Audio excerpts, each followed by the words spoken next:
Do you have a pesky habit that you have struggled to change but haven't been able to? Well, I certainly have. And so at Centers for Spiritual Living, we're going to be presenting a workshop called Hacking Your Habits. And I'm here with the presenter, Scott Q Marcus, to tell us a little bit about what you can expect. So, Scott, if Yeah, we know that our habits are harming us, why is it so hard to change?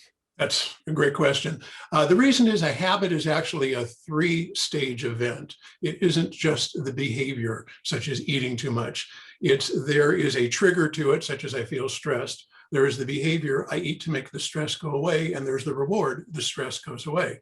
The reason we hang on to what we would call bad habits is because we have not yet learned another way to get that reward, and we probably weren't even conscious of what we were going through. A habit is an unconscious series of events. So what we'll talk about in hacking your habits is learning to identify the trigger.